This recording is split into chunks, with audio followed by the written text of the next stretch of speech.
May patutsada po kasi si Senator Marcoleta kahapon sa inyo, yung tungkol daw sa sinabi parang inahangaan daw niya kayo dati and then parang nagbago daw kayo. Gumuho daw yung kanyang paghanga sa inyo. Alam Inalagay nyo, kayo sa pedestal.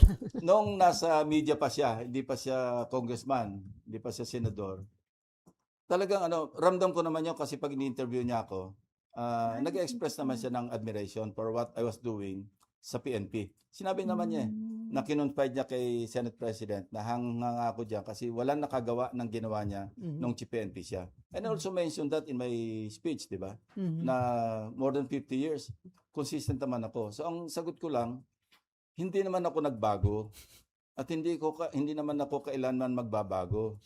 Ang nagbago si Senator Marcoleta kasi nawala siya sa hulog. Hindi na siya in sync with reality. Hindi ko alam kung bakit. Kasi alam naman natin, di ba, sa balik-taktakan, parang wala sa katwiran madalas. Sinabi ko na nga na until then, until I gather the necessary or the majority signatures, I'm not yielding the floor. Tatayo pa rin siya, sasabihin niya na unusual. Sana kung nag-aral siya, nagbasa siya sa Senate Archive, na hindi unusual yon.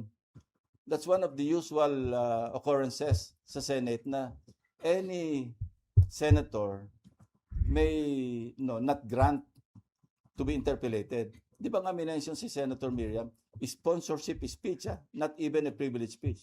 Nag-co-sponsor siya sa reproductive health. Andito rin ako noon But she refused to be interpellated.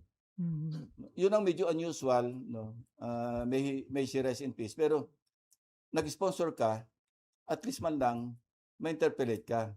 Pero that's still, bottom line, that's her right not to be interpellated. So what more a privilege speech? At saka sa akin naman, hindi naman absolute na ayoko magpa-interpellate. Gusto ko lang, mag-share tayo ng responsibility. Magpirma kayo, di-interpellate niyo ako till the kingdom come.